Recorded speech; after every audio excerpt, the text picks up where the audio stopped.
Welcome to the final segment of this week's On the Couch show. And again, I am your host, Siobhan Clark.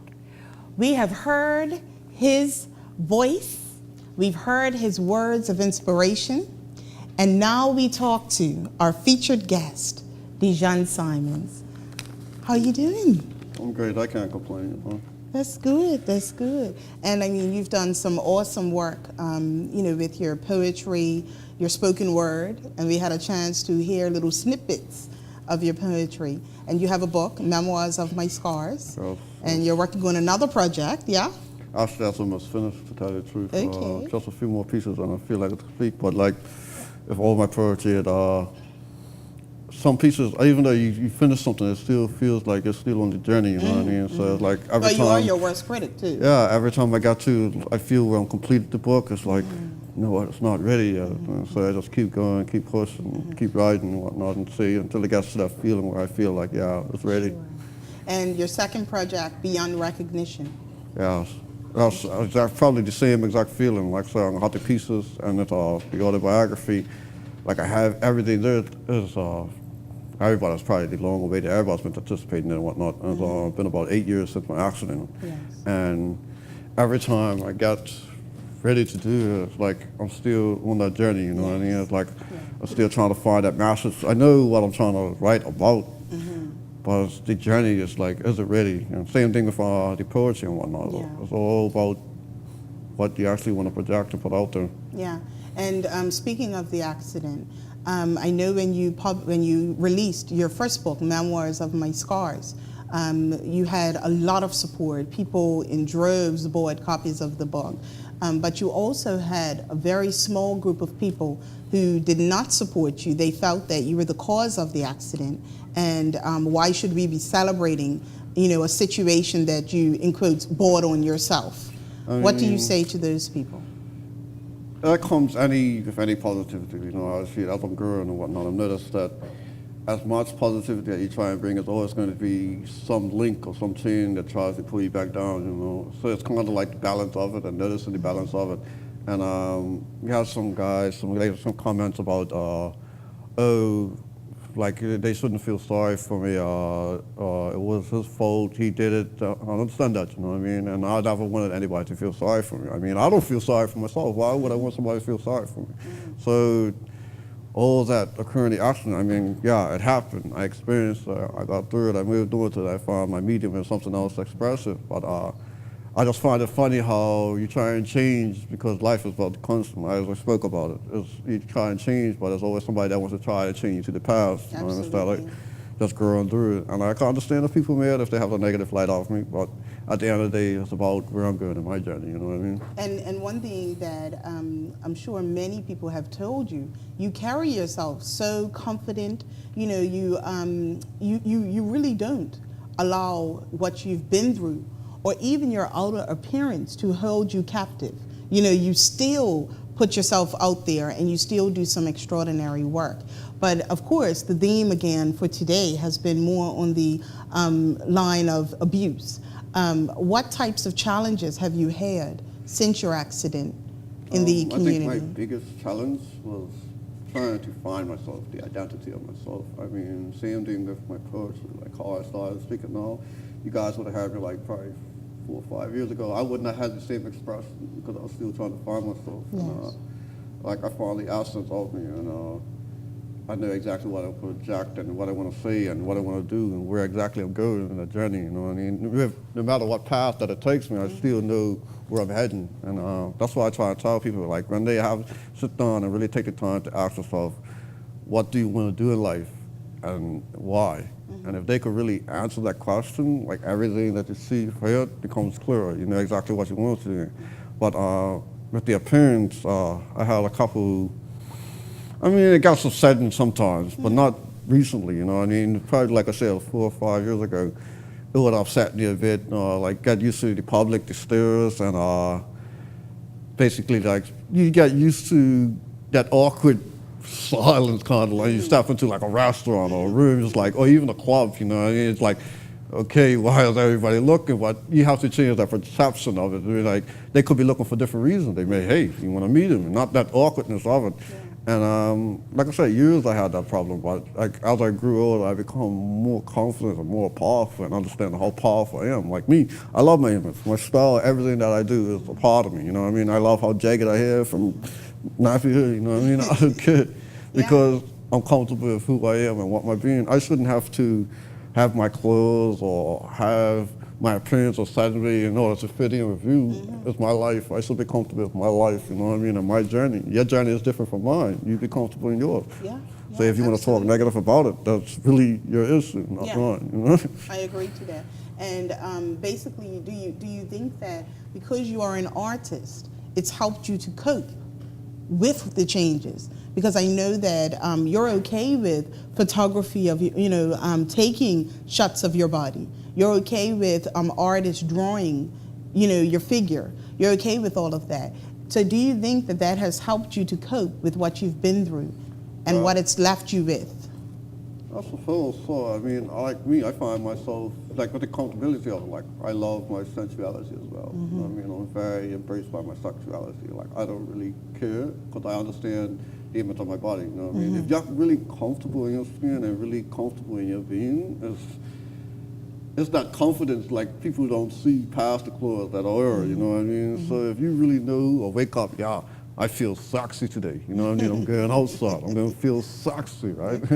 You're going to feel comfortable, you're going to step and start in a different manner. And if you have that attitude, then cool. So I embrace that. I embrace my jagged, my scars, my just war wounds, you know what I mean? Something I got past. A lot of people don't see and understand that every cut or scar or little heartbreaking experience, you know what I mean? That's all our scars, whether internal or external. Mine is just more external, and I'm cool with that because when I say meeting people around here, even meeting these stage, and it brings that intimacy of us connecting, you know? And like I said, I had to grow up into that as well.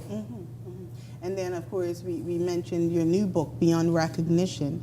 Briefly tell us what we should expect from that. And should people go out and buy memoirs to prepare themselves for Beyond Recognition? The second book's a lot more prophetic, I would say. It's more embracing, I guess. Like my first book, you could see me growing or still trying to find that master thing. My second book comes out like, wow, you know, I mean, I got impressed when I read back on it.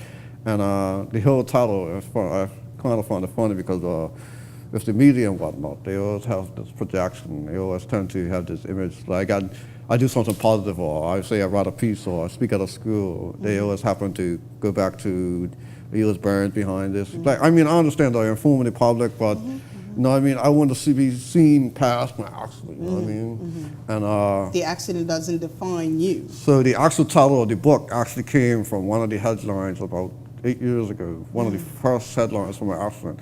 And it was like something, I think it was about boy buried beyond recognition. And that kind of hit me hard, not just because of the appearance effect of it, but all of the metaphysical of it, you know what I mean, beyond recognition. And I mean, when you saw yourself for the first time after the burn. What we see in ourselves. So you got to see past that physical appearance and actually see beyond recognition. And that's where it comes from. I mean, I love the title because what it's speaking to me is that underneath the scars, as you said, underneath the outer appearance, there's a man full of substance, and now you're a father. How does your son receive you? How does your son receive you?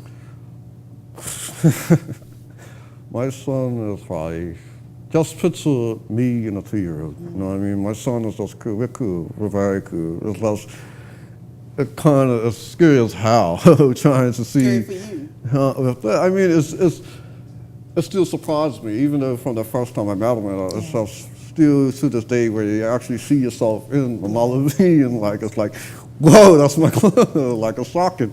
And he has a lot of my character, a lot of my personality, and the fact that he embraces me, like. That means so much more to me because before he was born, that was probably my biggest fear as becoming a father. Not the fact will my son come out normal, but the fact that when my son starts recognizing who I am and understanding, you know what I mean? It's like, is he going to embrace me or is he going to go through a certain life with his school friends or when he grows up? Like I started worrying about him. After like that first time he coming out and actually holding him and all that changed, like all that fear melts away when you actually be around him. Like good out there. Like I try to keep my Bermudian culture in them, so I was out there talking WAP and all that, all different dialects and whatnot, and he was copying everything. And recently you asked Stephen about a Gombe costume for I love that, the you know what I mean? I try to keep him connected with me, and that's the main thing about being a father, or being a father figure. It's all about that connection, you know? And I don't want him to lack that male bond. A lot of people lack nowadays, that foundation, so I still try to push for that. Yeah, that's absolutely awesome. And of course, we're talking about the love for yourself, the love for your child, and we have a very special guest with us this evening, Marka T, and he's performing a song called Searching for Love. Ladies and gentlemen, Marka T. It's Marka T, the world from Majestic Dominion Records, on the couch with Siobhan Clark, with the thing called Searching for Love for the Children. This one is for the children.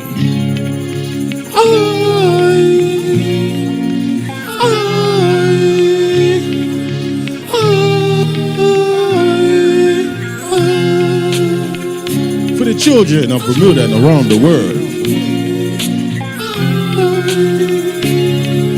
Yes. Now tell me what the children are searching for.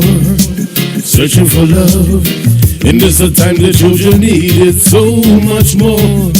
Searching for love. The little children are innocent and pure. Searching for love. Children searching for the only thing that can cure. Searching for love. Oh yes. Tell the youth to get the education, and don't bother give them bad information. Teach them the way you make them pay attention, so they will grow up with some good intention. Keep them away from all the confusion. Don't let them get caught up in the solution. Give them the love and guidance and protection, and put them in the right direction. Now tell me what the children are searching for. Searching for love. In this time the children need it so much more. Searching for love. The little children are innocent and pure. Searching for love. Children searching for the only thing that can cure. Searching for love. You no matter how you hide the truth, you can't hide. When the youth talk over them, read the signs. So don't bother try, tell them no lies. Tell them the truth so they can open up their eyes. So many things the youth them now realize. Why some parents want poison their minds. Of it teach them to be humble and wise, and make the right choice in their life. Now tell me what the children are searching for. Searching for love. In this time the children need it so much more. Searching for love. The little children are innocent and pure. Searching for love. Children searching for the only thing that can cure. Searching for love.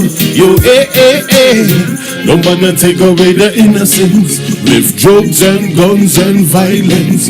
No, don't bother teach them no ignorance. Just give them the love and the guidance. No, don't bother take away the innocence with drugs and guns and violence. No, don't bother teach them no ignorance. Just give them the love and the guidance. Now tell me what the children are searching for. Searching for love. In this time the children need it so much more. Searching for love. The little children are innocent and pure. Searching for love. Children searching for the only thing that can cure. Searching for love. You oh yeah.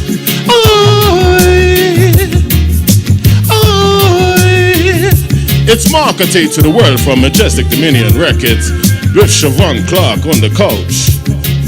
Bless.